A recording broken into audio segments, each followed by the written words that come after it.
"I'm leaving," I declared. "Fine, and don't come back," responded my spouse. Usually, when I walked out the door, my parting remark would be, "Go to hell." But this time, I felt that I didn't want my final words to her to be so harsh. Over the 14 years of our marriage, we exchanged such expressions many times. But this time, I won't be returning. In a few days, she might understand the meaning behind my words. Over the past 6 to 7 months, Jenna, my wife, has become increasingly hurtful in her remarks towards me. I couldn't understand what was happening. Her words were sharp and offensive. To avoid escalating the situation, I began avoiding her as much as possible. I spent more and more time in the car, coming home late, even after Jenna and her 13-year-old daughter had already had dinner. Sometimes I found leftovers. Sometimes they were already in the trash before I got home. My name is Kurt K. Kaminsky. Actually, my full name is David Kurt Kaminsky, but to avoid confusion with my father, also named David, they started calling me Kurt. I'm not a junior. My father is David John Kaminsky. Why he didn't give me the name Junior, I don't know. I would have been happy even with the nickname Junior or DJ, but I was limited to Kurt or nothing. Yes, I'm Polish, or more precisely, an American of Polish descent. And yes, I've heard all the jokes on this subject. Living in a small town with a population of about 10,000, I've become the subject of many of them. Although formally, I'm only half Polish, the other half is German, French, Irish, and English, but my surname, Kaminsky, makes me Polish. My wife, who will soon become my ex-wife, turned out not to be the person I thought she was. I found out about this just 4 weeks ago. My distant behavior over the past months was caused by her cruel words and actions. One Monday evening, I decided to have a snack at a local restaurant and overheard a conversation in the next booth.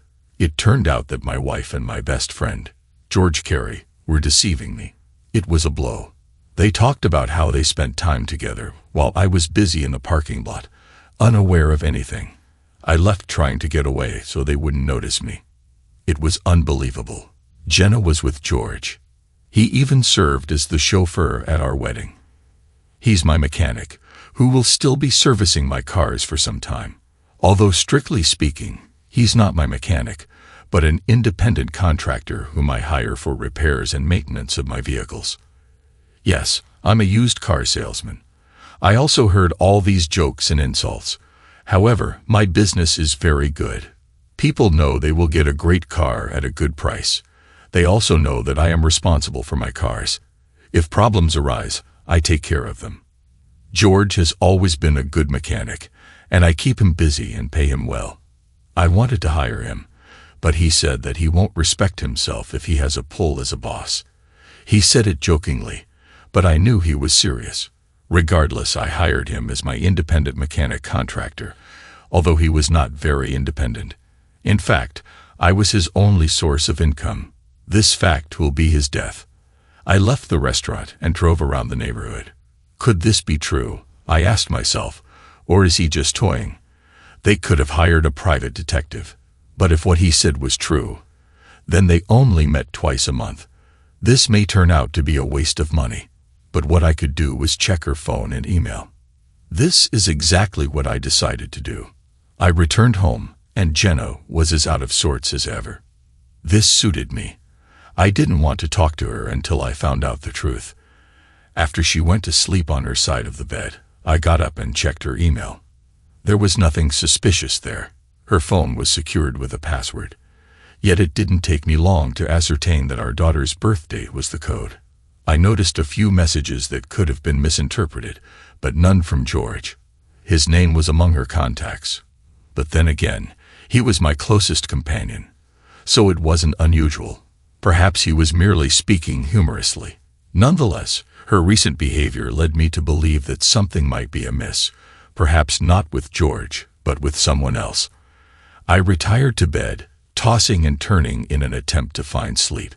It must have been sometime after 2:43 a.m. when it occurred, as that was the last time I checked the clock. The following day, at the car dealership, George arrived and made jests about the polls. This was typical of him, and I usually chuckled and let it pass. However, today I confronted him. "George, what do you truly know about Poland? I wager if I presented a map of the world, you wouldn't be able to locate it. You jest that all Poles are foolish, yet I'm certain they could locate the U.S., and perhaps even our state, on a map. Why don't you educate yourself?" George looked at me, unsure of what to say. He knew I was correct. He couldn't point out Poland if his life depended on it. George was never one for academic pursuits. He possessed street smarts and mechanical knowledge, but he had never been a scholar. I suppose that's why he gravitated towards me in high school. I helped him with his studies so he could at least graduate. Now I find myself reconsidering my choice of companions, making me contemplate my choice of spouse. I retreated to my office, closing the door behind me, pondering how I could gather evidence of what might be transpiring. Confronting them both would only lead to denial. I needed proof. I contacted a private investigator in Santa Fe, expressing my concerns. However, he informed me that monitoring them would be too costly, given that it only occurred twice a month. Instead, he suggested installing a beacon on my wife's phone, allowing me to track its location discreetly. He also mentioned the option of installing cameras in our home, but warned that unless I invested in high-quality, expensive ones, they would likely be discovered. I opted for the tracking program he recommended and assured him of payment for his advice. Despite his insistence that I owed him nothing, I felt compelled to compensate him for his assistance. That evening, after everyone had retired for the night, I surreptitiously installed the tracking app on my wife's phone and synced it with mine. It would operate inconspicuously in the background, unbeknownst to her. The next day, I checked the app periodically, noting her whereabouts. She worked part-time at the university bookstore, typically for 15 to 20 hours a week, earning discretionary income which she often spent at the salon. Later, she was at the grocery store before returning home.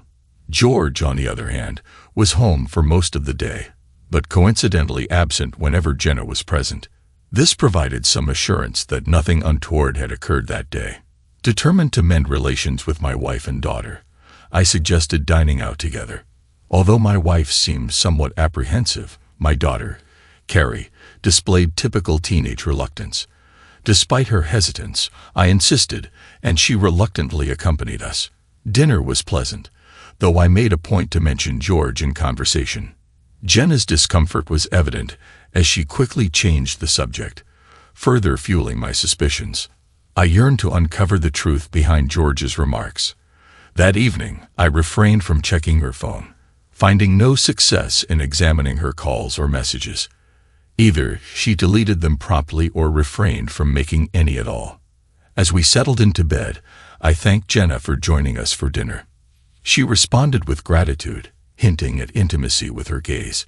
Mixed emotions swirled within me. If she had been unfaithful, did I desire intimacy?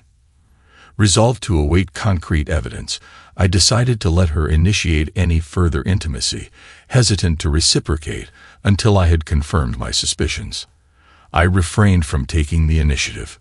Eventually, we engaged in intimacy, but it was rather mundane. There's no need to delve into specifics. Nonetheless, I found some enjoyment in it. For the remainder of the week, I monitored the location of her phone, finding nothing unusual. On Saturday evening, after she had fallen asleep, I checked her phone for any messages or calls, once again finding nothing. I was on the verge of convincing myself that George was merely boasting, fabricating tales to impress someone with his intimate escapades. This wasn't the first time I had known this tendency since our school days. Returning to bed, I continued to toss and turn, my subconscious refusing to allow me rest. It was 2 o'clock in the morning, and I lay there, gazing at the ceiling, unable to sleep. Eventually, I rose from bed and made my way downstairs for a drink, hoping it would help me sleep. Seated with a glass of Jack Daniels and Coke in one hand and her phone in the other, I decided to check it once more. Entering the password, our daughter's date of birth, I unlocked the phone and navigated to the homepage. Suddenly, it struck me like an electric shock. Our daughter's birth date was the key. The pregnancy had been arduous. There were moments when we feared we might lose her. Something about her RA factor didn't align with my wife's. It felt as though my wife's body was at odds with the baby growing inside her. In the final 3 weeks of pregnancy, my wife was confined to bed rest to ensure she could carry the baby to term. And indeed she did. Exactly 9 months after our wedding, Carrie was born. We were overjoyed that she was healthy, but she proved to be a challenging child. Constant crying, difficulty sleeping, reluctance to nurse. Whatever it was, it made things difficult. In the second year of Carrie's life, my wife adamantly declared that we wouldn't be having another child. While it saddened me, the truth was, the arrival of our first child had drained much of the joy from our lives. Considering that she was born precisely 9 months after our wedding, she fell into the category often referred to as wedding night babies, conceived on the wedding night or during the honeymoon. A realization dawned on me. If George's claims were true, there was a strong likelihood that Jenna was already pregnant before our wedding night. Jenna had been on birth control pills, and we hadn't waited until marriage to engage in intimacy. In fact, it had been a significant part of our relationship. When questioned about Jenna's pregnancy, the doctor suggested that the stress of the wedding may have rendered the pills ineffective. If they were ineffective that night, it stood to reason they were ineffective before as well. Now I knew what needed to be done. There was a 50% chance that I wasn't the father. You know the saying, the early bird catches the worm. Well, in George's case, it seemed more fitting to say, the early worm catches the birdie. Rising from the couch, I made my way to the bathroom, where I retrieved some cotton swabs before heading to Carrie's room. She was fast asleep, finally settling into a good sleep schedule at the age of 4. She lay there, snoring softly, mouth agape. It was easy enough for me to take a Q-tip and swab the inside of her cheek. She didn't stir as I carefully sealed it in a plastic Ziploc bag. I repeated the process for myself. If it turned out Carrie was my biological daughter, it would still leave questions about Jenna's fidelity. If she wasn't genetically mine, well, I'd cross that bridge when I came to it. Sunday was dedicated to household chores, with each of us having our own responsibilities. I took my time, avoiding prolonged interaction with Jenna or Carrie to conceal my emotions. Though eager to uncover the truth, doubts plagued me throughout the day. Jenna eventually questioned my demeanor, to which I quickly responded with a fabricated explanation about plans for our business. She always referred to the business as ours, which, in a way, was comforting, though in reality, I had established a separate entity for the car park to protect my personal assets. Living in a conservative community, I was cautious not to let business dealings impact my personal life negatively. The idea to pay off credit cards and minimize financial risks stemmed from a desire to shield myself from potential fallout if Jenna were to discover my plans. This sudden realization prompted me to take action. Early Monday morning, I took the samples to Western New Mexico University and consulted with the head of the science department regarding genetic testing. They were accommodating, offering to conduct the necessary tests as part of their cellular and molecular biology program. I gave him some of my business cards and told him that he or anyone who worked on the samples would get 10% off the purchase. He seemed to appreciate it. I was thinking about replacing my Camry with a newer car. I may have to stop by and take a look at your selection. If you don't see anything you like, just let me know, and I'll work with you to find something you like. I told him. Thank you. I'll do that, he replied. I smiled when I left the university, but it was a concerned smile. The results could have been the end of my marriage. When I told Jenna about buying new cars to fill my lot, it was only to hide my worried expression. Now, I thought, this isn't a bad idea. I called Paul, my accountant, loan officer, and part-time salesperson, into my office and told him about my idea. We will succeed, he said. Paul, there's something else I'd like to do. I would like to pay off the mortgage on my house. Can we agree on a lump sum payment so I can do this? Let me take a look at the financials and get back to you after lunch, he said. As he left my office, I thought about calling my lawyer and asking for a referral to a family lawyer. Then I thought, you may be in a hurry. Let's see what the results are first. After all, I have yet to find any evidence that my wife was having an affair. After lunch, Paul showed me the spreadsheet, and we discussed next steps for both of my plans. The next 2 days were some of the longest. I was on the verge of death while waiting for the DNA test results. Late on Wednesday evening, the head of the department called me. He was coming to us with the results and to look at the car. When he arrived, I directed him straight to my office. He looked at me, and the look on his face told me what the results were. Then he spoke and confirmed it. The two samples collected are not related to each other. I nodded my head, and he could tell that, although I had expected it, I was devastated by the news. He gave me a minute to think it over and handed me a manila envelope with the results. When I looked up at him, my expression changed. So, what car were you thinking about? Well, I know this sounds cliché, but I just turned 50 and I'm looking for a sports car. I was thinking about the Mazda Miata. I told him that I did not have such a car, but that I was going to the auction the next day and would try to find one that was in good mechanical and cosmetic condition. I'll call him this afternoon and let him know what I found. When he left, I told Anna that I would leave early, but if she needed me, I would only be a phone call away. I knew she wouldn't call. She rarely needed me. She could handle almost anything that needed to be done. I drove around the city, just watching. Strange, but for me, everything looked different. Then I called my lawyer. He was saddened by the news but referred me to another lawyer who he knew would do the right thing. After calling, I made an appointment for late evening the next day. I had a snack at a restaurant and thought while I was eating, have I really wasted the last 15 years of my life? I couldn't even say that I had a child from this marriage. Of course, I still considered her, to some extent, my child, but biologically, she was not. What should I do next? I knew I couldn't act like I didn't know anything. Of course, I wasn't ignorant before, but now that I knew, there was no turning back.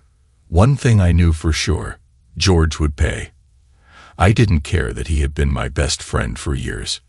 With friends like him, I could use more enemies. Jenna would pay too. I wonder if she knew Carrie wasn't mine. Even if not, she hid this secret from me. The secret of her intimacy on her wedding day with my best man, my best friend. Now I had no reason not to believe what I had overheard. She had fun with him at least twice a month. I started to feel angry, and before I got out of control, I needed to be alone, away from everyone. I should have called Jenna and told her I wouldn't be home that evening. I couldn't go home. I would most likely do something that would land me in jail. She answered the call. Hello, Kurt. Hey, I'm going to spend the night in Albuquerque, so I can be ready for the auction at 8, I said emotionlessly. Oh, fine. Bon voyage.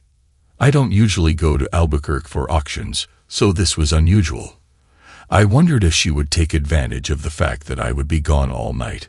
She would have to blame Carrie on my parents, and it would be difficult to explain. However, I will periodically look at her phony tracker throughout the evening to see if she has decided to go somewhere else. I followed the roads to Albuquerque. I wanted to buy at least 20 cars, including a Mazda Miata. I would arrange to have them picked up and sent to my lot after the auction is over. Now the question in my head was who to entrust their mechanical inspection to. I knew that George would not get any more work from me after his routine inspections and machine repairs were completed. When he hears that I bought 24 cars, dollar signs will appear in his eyes. How much he can charge me for all this work.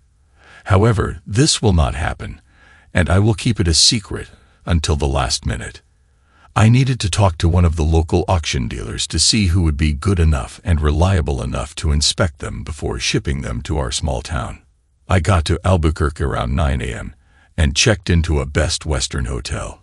Even though I was the owner, I could not allow the money for an expensive hotel to be divided from the company's accounts. The room was comfortable, as was the bed. That's all I needed. I am a simple person with simple needs. When I entered the room, I immediately checked Jenna's phone tracker. I discovered that she was still at home, or at least her phone was at home.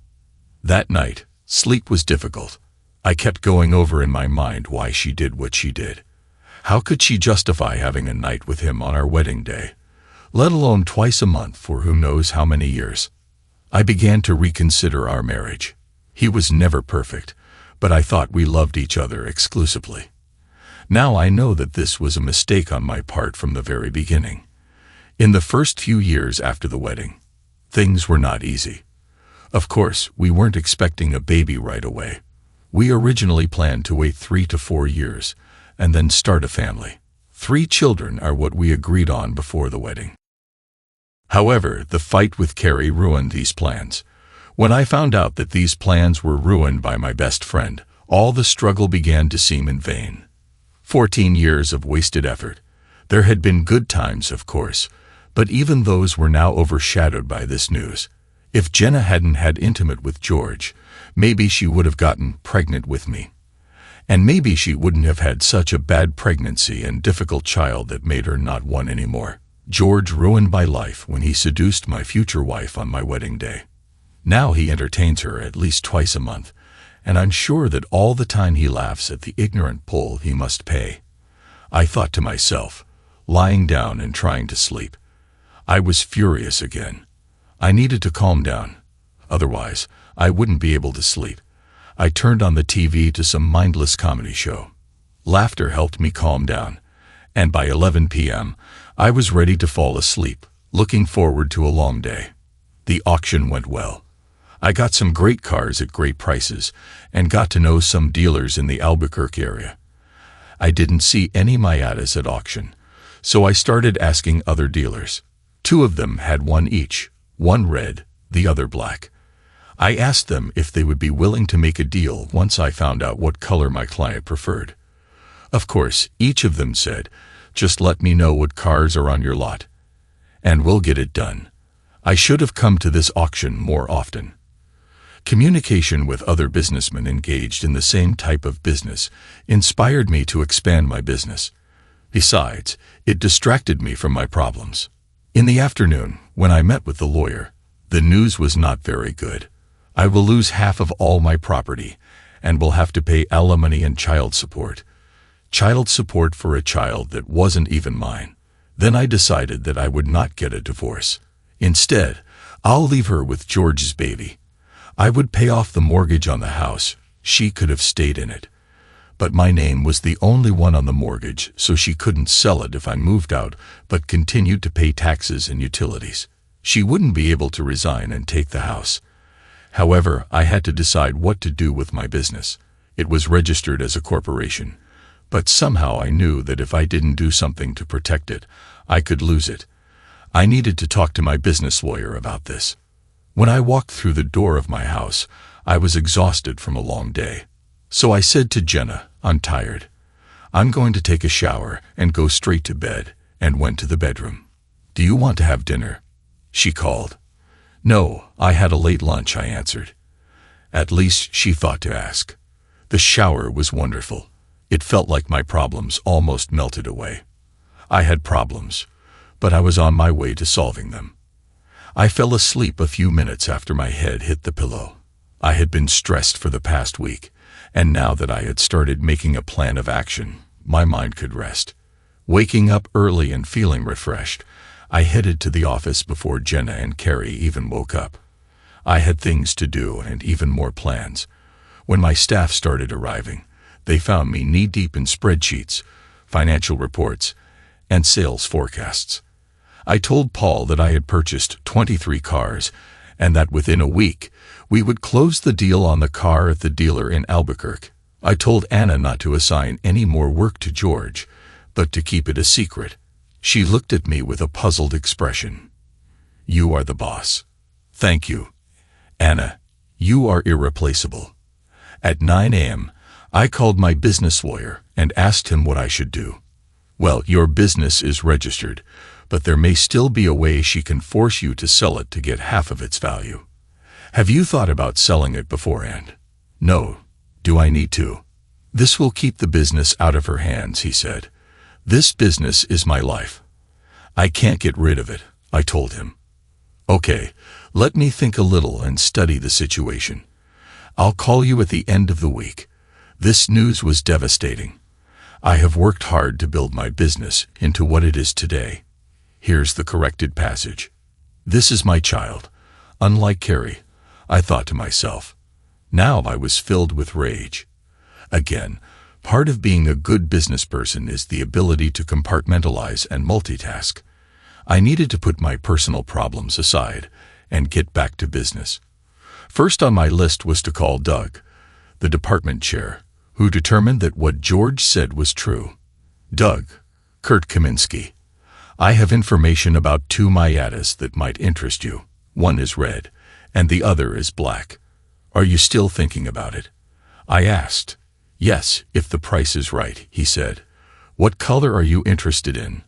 I'll bring it here so you can look at it, and then we'll discuss the numbers.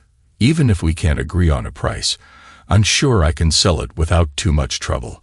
And which one would you suggest? He asked. Each has its pros and cons.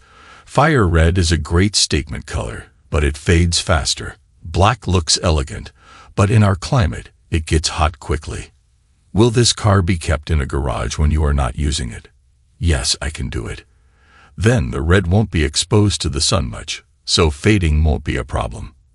I'd go with this unless you think black is more your style. Red sounds great. How soon can I see her?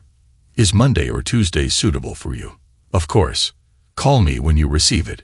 Fine.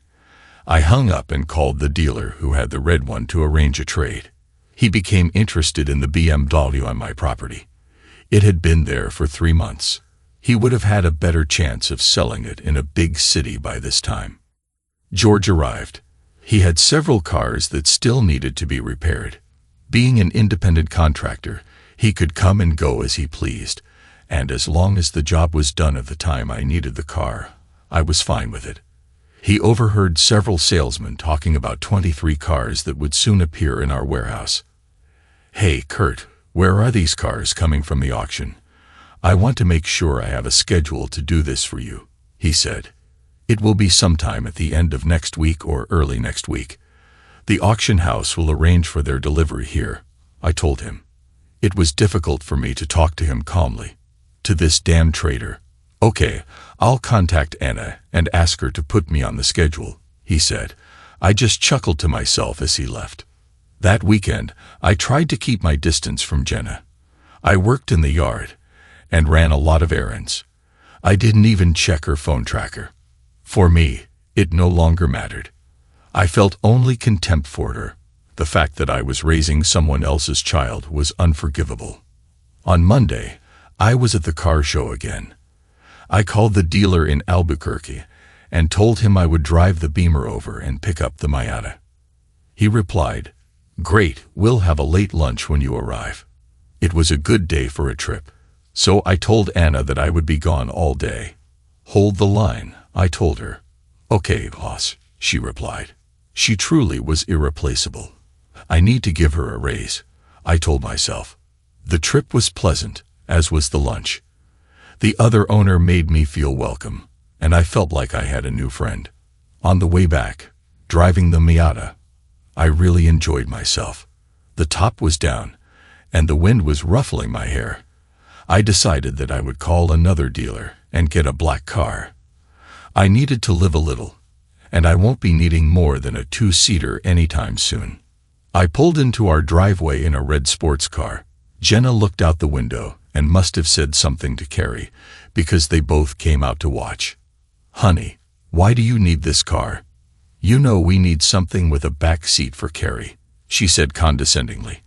I just picked her up from Albuquerque for a client. Thought you might want to ride it, I replied. No, honey, I don't like small cars, Jenna said with slight contempt. Carrie, I said, motioning for my daughter to sit down. No, Dad, I feel bad enough that they teased me because of my last name. I don't want to be seen driving around with a polished used car salesman. She said it like only a teenager could say it. I was stunned, to say the least. Where did this disrespect come from? When I looked at Jenna, I realized that she was acting as if Carrie had done nothing wrong. Great, now both women in my house are disrespectful to me. I know teenagers aren't supposed to be best buds with their parents, but the hurtful way she said it made me look at my entire family life as a sham. Well, I'm going to go for another ride. I'll be back as soon as I can, I said, putting the car in reverse and driving away. I drove along the roads of Silver City and its environs, fired up. My marriage was rapidly deteriorating. When I finally pulled into the driveway at 9:30, I immediately went upstairs, hopped in the shower, and climbed into bed. When I didn't come down from my shower, Jenna got up and came into the room. The light from the corridor shone directly into my eyes. I squinted and closed them. What? Are your feelings hurt because we didn't choose a sports car? Aren't you going to come down and spend time with your family? You are not only a Pole, you are also a child. Where did this attitude come from? I had to believe it came from George. She spent time with him, and his stripped-down attitude towards my roots rubbed off on her. Now she is passing it on to her daughter. It was her daughter, not mine. I guess I should get that into my head. I may have to support her, but she is not my daughter. It looks like you and your daughter would rather not have a Pole around, so you might as well just off. I was furious, and her attitude wasn't helping her one bit. She'll regret ever treating me the way she does now. Needless to say, from then on, the Kaminsky house was quiet and cold. The next day, I called Doug, and he came to check out the Miata. He was delighted. We talked the numbers over, and he was surprised at what a great price he got, $3,000 less than Kelly Blue Book. When he was about to leave, having filled out all the papers, he said, "My best friend is in charge of purchasing for the university, and we changed 16 cars approximately every 2 years. I know it's not much, but could you talk to him? Always happy to do business, and you know I'll make a deal with them," I said. "I'll ask Jim to call you at the end of this week." "Thank you," I said. That's how I grew my business, by treating people right and letting them know I valued their referrals. On Wednesday, my lawyer called me. "Hey, Kurt, I think I have a solution to your potential problem. Could you come by this afternoon to discuss it with me?" "Of course. I can't wait to start." "The atmosphere in my house is becoming simply unbearable," I said. At the meeting that day, I heard the plan and liked it. It will take about 2 weeks to implement, but if it works, it will be worth it. During these 2 weeks, I slowly moved personal belongings and tools from my home to an apartment in a nearby city. Also, during those 2 weeks, George was anxiously waiting for those 24 cars to arrive to do some work that he could bill me for. When he asked, I just put it off. This past weekend, I did some yard work, and when Jenna and Carrie weren't around, I cleaned out my closet and drawers. Jenna did laundry during the week, so she could do what she wanted on the weekends. This was good for me because she didn't notice that my closet was empty. So this takes me back to that Monday night when I said to Jenna, "I'm leaving." She started being rude and disrespectful to me again, both as a Pole and as a used car salesman. In the past, I would go to a motel for a night or two, depending on how angry I was. On Tuesday morning after this explosion, I arrived at the parking lot early, and as my employees were entering, I asked them to go to the conference room. I closed the door behind them. I had weekly meetings, so this was nothing unusual. I started the meeting. "Good morning. As you all know, the cars that I bought a couple of weeks ago arrived yesterday afternoon. All of them have already been checked and prepared, so they are ready for sale. Right now, we no longer use George to do any work here. If he asks you, tell him we decided to go in a different direction, and leave it at that. You've all been amazing. You're like family, so it's hard for me to come to terms with what's next." I paused and wiped a tear from my eye. I sold the business. They all looked at me. There was surprise in their eyes. "However, nothing will change as far as your work is concerned. Well, besides Anna, you will perform some of my duties, and of course, will receive a corresponding increase. All of them, even in their surprised state, began to congratulate Anna. They all respected her and knew she deserved it. Anna, after the meeting, please come and talk to me. We will discuss some things. I will still be involved in the company, but only on an advisory basis and may sell occasionally. I don't want to take away your sales. They were all glad that I would still be around, at least sometimes. The meeting ended, and as we walked out the door, George was standing there. Hey, why wasn't I included in the meeting? He had been present at most of the previous meetings. Because it was a staff meeting, and you're not an employee, I said. He stuttered a little and then said, I see that the cars have finally arrived, so I'll get to work on them right away. No, they have already been carefully examined and prepared for sale. You don't need to do anything with them, I said sternly. He looked at me stunned. But I will check all your cars, Kurt. What's happening? George, I sold the business, and the new owner wants to move in a different direction. I told him, not ready to explode at him. I'll save that for another day. I left everything as is. It became clear to me that sometimes it is better to say fewer words. I can't believe you sold the business, he exclaimed. What should I do now? Of course, it was all about him. He was basically told that he was out of work. Well, I said you can pick up your check for what you did in the last 2 weeks. It wasn't that much. Anna used his services only a few times. He was relaxing before delivering 23 cars, thinking he would be busy when they arrived. How wrong he was. I didn't feel sorry for him at all. I just wish I could tell them that it was because he was a mean. When I met Anna, I asked her if she could keep our conversation a secret. Of course, Kurt, you know I'll never say anything you don't want, she assured me. Okay, here's the thing. I created companies that I registered in Nevada. One of the companies buys this parking lot, the other buys that company. I am the sole owner of shares in both companies. At some point, I will divorce Jenna and make sure she doesn't get the business. Why? She asked. I moved out of my house. Jenna doesn't know it yet, but I'm not going back. She had an affair with George. Actually, Carrie is not my daughter. I believe she is George's daughter. I don't even know if Jenna knows about this, let alone George. They'll soon find out.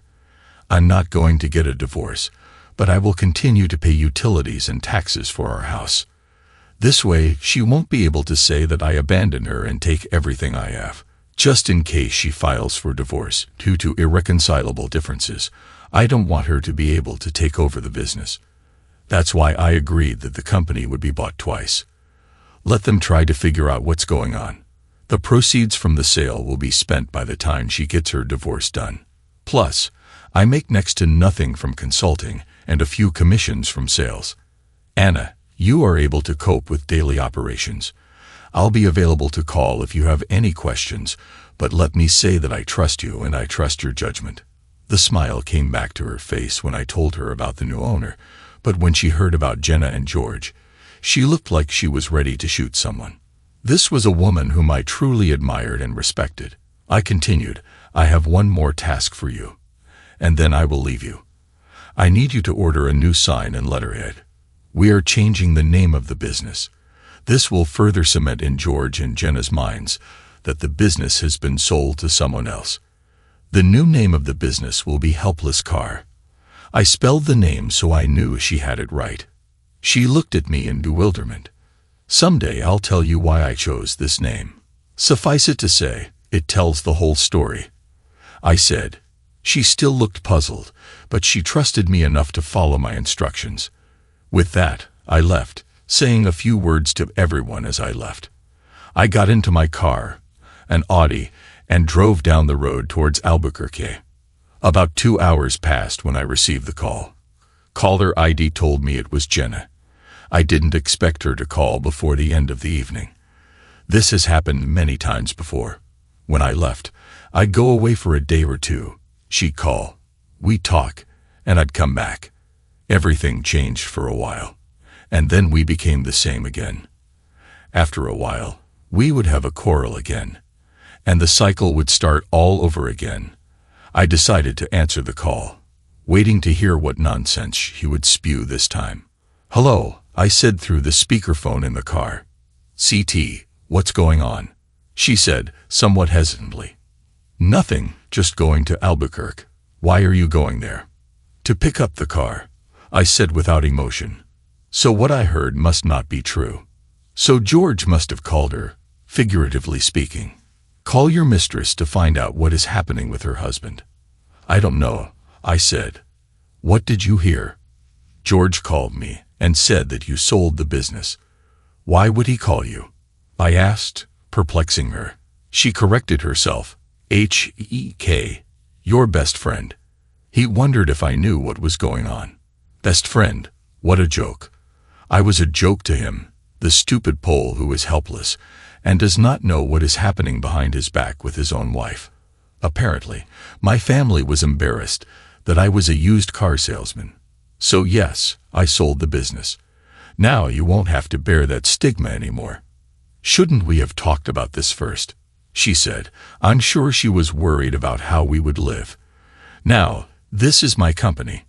I owned it before we got married, and I can sell it whenever I want. I just hope the new owner treats my former employees well." "So, did you get a good price for it?" Again, she was worried about how this would affect her standard of living. I didn't care. I just knew I needed to change jobs. "I'll start looking after I take a few weeks off to relax." "What about a mortgage?" she asked. "Oh, I used the money to pay off the house. You don't have to worry about that now. You just need to pay utilities and taxes." "What about food? What about gas? What about insurance?" she said, almost hysterical. "Oh, I guess I'm a stupid Pole. I didn't even think about them." "Do you think you could take on more hours at your job now?" She was excited. "When are you going to come back home?" This is the moment of truth. "I won't come back," I said casually. "What?" "I told you that evening that I was leaving. You told me not to come back, so I won't come back. Don't worry. I'll find a way to pay all the utilities so the power won't be turned off." "You can't do this, Kurt. You must go back." I heard the desperation in her voice. "No, I really don't want to," I said dispassionately. "CT, don't do this," she cried. "I did it already." "What about your daughter?" she asked, trying to tug at my heartstrings. "You mean Carrie, the girl who is ashamed of her last name and the fact that her old man is or was a used car salesman, Kurt. She's just a 13-year-old girl. You can't take this to heart." "Well, it doesn't matter anymore. I won't be back again, so none of you will be embarrassed of me." With these words, I hung up and turned off the phone. Let her think about it. I knew that now she was trying to call me back and would be angry that I wasn't answering the phone. After calming down from the phone call, I tried to enjoy the leisurely drive to Albuquerque. I could only assume that the next call she would make was to her lover to get more information and to let him know what I had said. When I got to my destination, I turned my phone back on and saw that I had 5 messages. I listened to them all. 3 from Jenna, 1 from George, and 1 from Anna. I immediately called Anna. "Hi, Anna. Sorry my phone was turned off. I have had unwanted calls." "Yes, I know. Your wife and George called me to find out where you were. I told them you don't own this place anymore, so you don't come anymore. Hope everything is okay." "Great," I said. "If they give you too much trouble, tell them you're calling the police about phone harassment." "I like it," she said. "Kurt, you may feel like you don't have any family or friends anymore, but trust me, you do. We are your family, and always will be." "Thank you, Anna. You know what to say. I hope your husband knows how lucky he is." "Trust me, he knows. He constantly tells me about this. Never lose this. Don't take each other for granted." "I'm not going to," she said. After hanging up, I wondered if I should call my cheating wife or this. No, let them rage. I got out of the Audi and went into the parking lot office. The owner was waiting for me there. "I have that Audi that I told you about. Would you like to discuss if we can make an exchange? Let's see, he said. He was impressed with the condition of the car, both inside and out, as well as under the hood. He looked at me. I can sell it in a week. Are you sure you want to make an exchange? I feel like I'm getting a better deal. You can reciprocate sometime in the future. I'm not here to make money. I'm here to get a sports car. Half an hour later, I was back on the road, top down, enjoying the ride. Now I had to decide where to go. North sounded good, so I headed to Santa Fe. Over the next 2 weeks, I traveled through northern New Mexico, Arizona, southern Utah, and Colorado. I wanted to be nearby in case Anna needed me to come back. I called her several times, and when it became clear that she had everything sorted out, I decided to head west. Of course, they kept calling me. At first, they were annoyed, then apologetic, and finally, there were notes of bitchiness in them. I listened, but I didn't care. When they called me and told me that the credit card had been canceled, I just laughed. When George called and said I was a terrible person for leaving Jenna and Carrie, I had to laugh even more. My lawyer actually sent me a message. Jenna called and threatened to file a stay-at-home order if I didn't contact her and come back. I called him back. Hello, this is Kurt. So, my wife called you with threats? Yes, but I wouldn't worry. If you're still paying on the house, she'll have a hard time proving it. I can do something better for you. I have a recording where I tell her I'm leaving, and she tells me not to come back. It's amazing. Send me a copy of it, he said. If she gives me any trouble, I'll take it to her lawyer. Let her lawyer try to force things.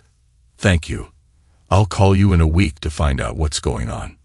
I've traveled all over the Southwest. The Miata wasn't the most comfortable car, but it was fun. A lot of people looked at me. Even some of my tits flashed from bored, anxious middle-aged women, but I wasn't looking for that. After all, I was still married. No matter what it took, I drove to Reno, then Lake Tahoe, the coast, Napa Valley, and Highway 1, zigzagging and zagging along the shoreline. Then I went to Yosemite, then to San Diego, through Death Valley to Vegas, and then to Phoenix. I was in no hurry, stopped in parking lots, talked to the owners, and just chatted. Some of them were jealous that a guy in his 30s could just pick up and travel. After about 3 months and 8,000 miles, I decided to return to Silver City. When I arrived at Helpless Auto, I was greeted by my entire team. In fact, there were several new faces. They all welcomed my return. When I entered Anna's office, formerly my office, she raised her head when she saw me. Her smile grew even wider. She stood up, walked around her desk, and hugged me tightly. We talked for a while, and then I asked, "Do you think I can invite everyone to Wrangler's for food and drinks? Could you close the store at 5? At this point, it was 3, and I had a few errands to run. Of course, I will insist on this. The whole team will be there, I said. Goodbye, and told them all that I'll see you in 2 hours. They were in a good mood. Then I visited my lawyer.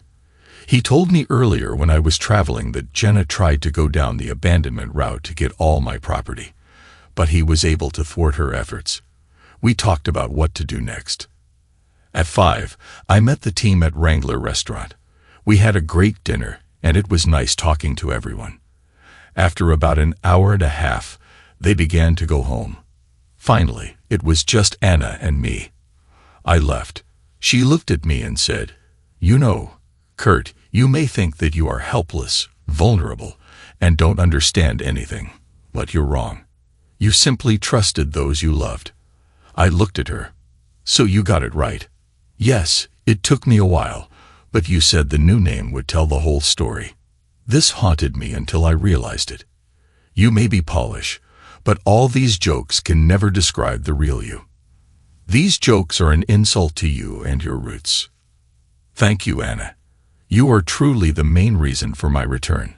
I had to see how you handle my responsibilities. Happy to say that you have not filled my shoes, but rather created a pair of your own. I had an excellent mentor, she thanked. We hugged, and she went home to her husband. He truly was a happy man. I returned to the apartment I had not been in for 3 months. It was musty here and needed good ventilation. I opened the windows and let the cool evening air fill the rooms.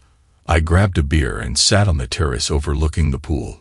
Several people were swimming there, and a family was playing. I thought about Jenna and me. We had such high hopes and dreams when we got married. Now they have all disappeared. Looking at the clock on the wall, I saw that it was about 8:30. A thought flashed through my head. Looks like it's time for a showdown. I got up, jumped into my Miata, and drove to my house.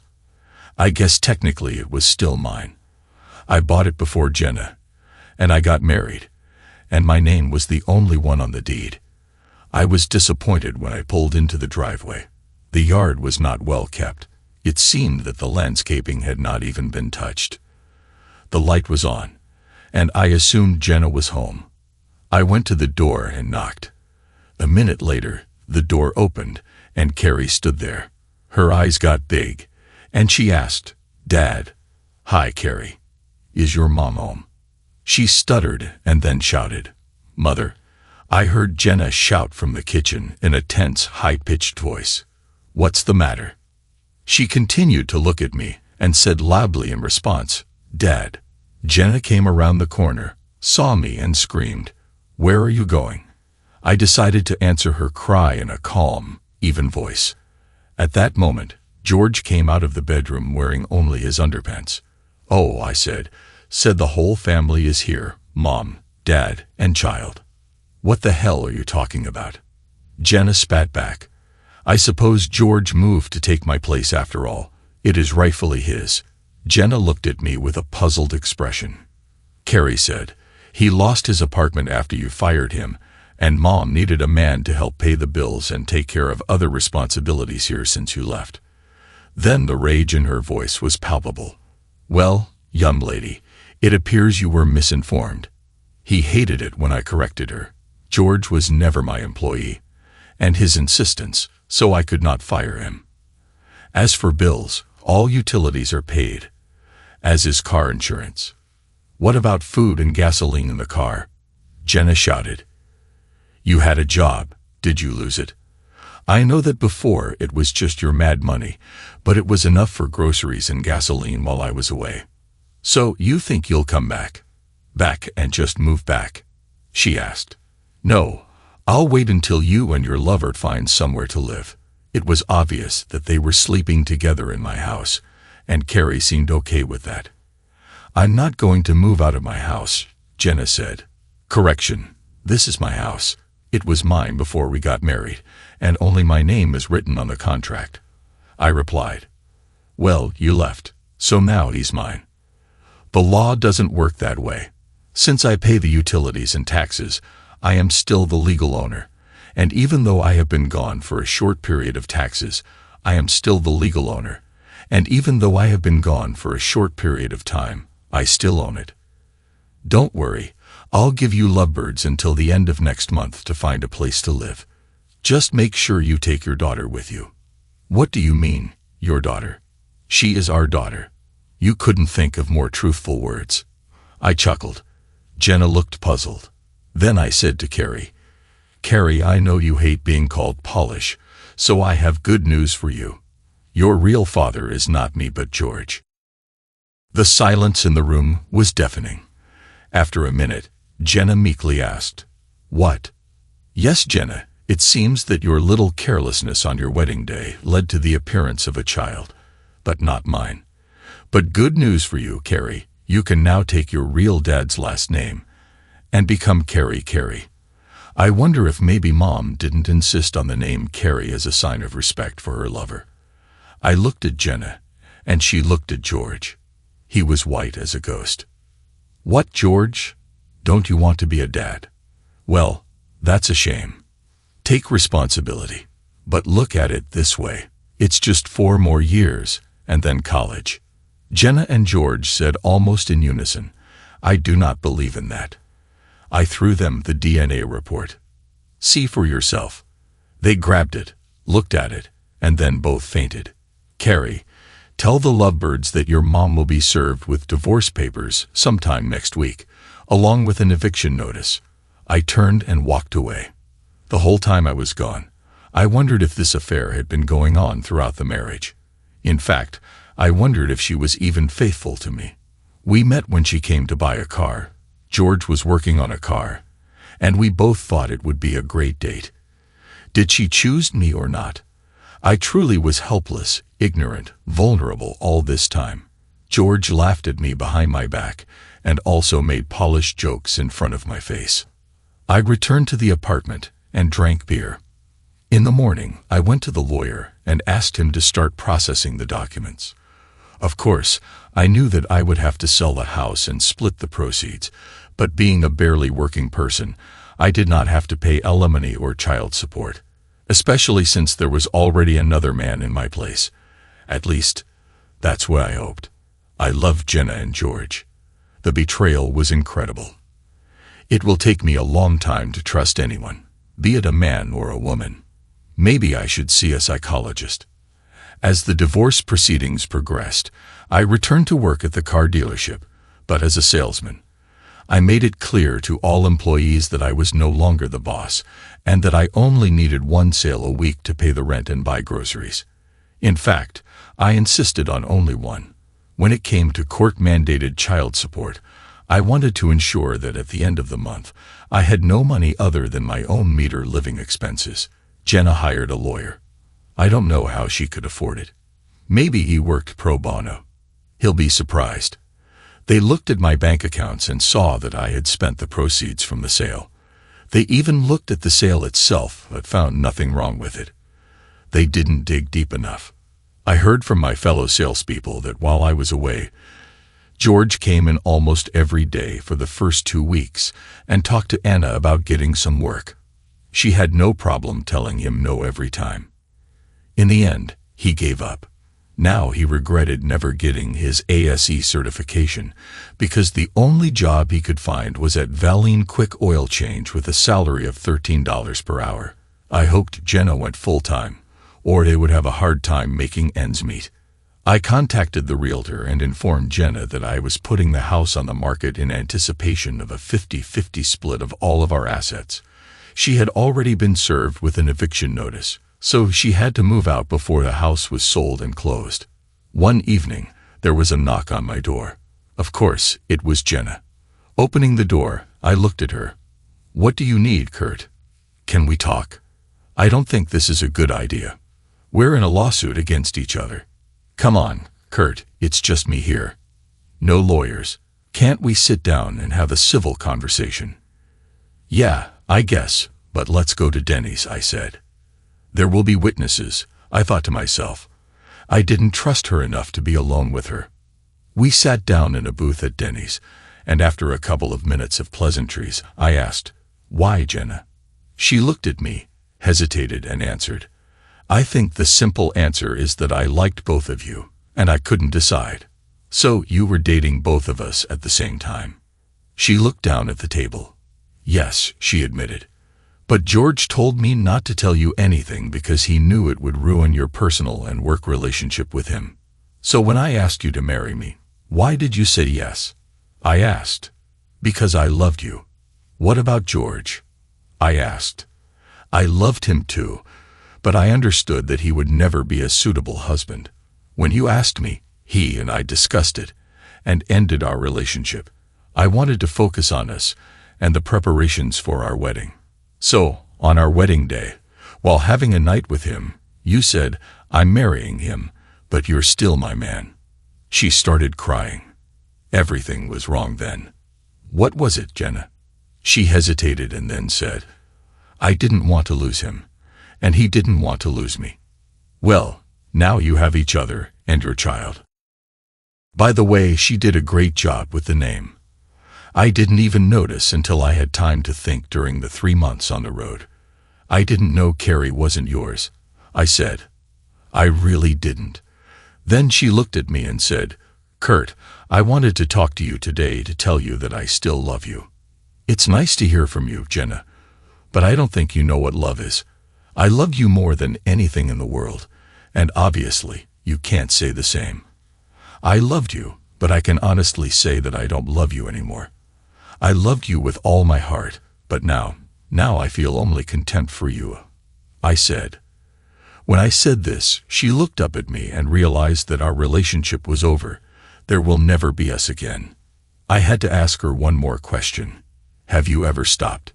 She hesitated, and then apparently decided that it didn't matter, and told the truth. We never stopped. We had our lulls, but we got together usually twice a month. I was hoping for a different answer, but I was still glad she told me the truth. One more question. What happened about a year ago that made you treat me so badly? Your attitude towards me began to change. The outward contempt was obvious, I asked. Her face turned red. Then she got a little angry. George started trying to talk me into having a threesome, and not with you. I probably could have done it if you had participated, but we couldn't figure out how to do it. He kept insisting on it, and it made me resent you for something I know you would never do. I know it sounds strange, but I thought I could have my two men loving me together, and I resented you for not being the person to allow it.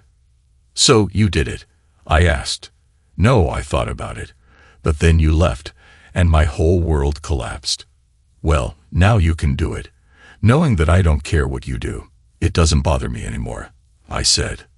4 months later, we stood before a judge, and he declared us divorced. George was there too. As we were leaving the courthouse, Jenna said, "Maybe we can have a drink the old-fashioned way." Of course, I said. By this time, the animosity I felt towards the two of them had disappeared. Then I thought, this will be the last time I have to be with them. Now they can be alone. Let the pigs live in their own filth. They deserve each other. Jenna will have to get used to a lower standard of living. Okay, maybe the animosity hasn't gone away. I may be Polish, but I am a respected person.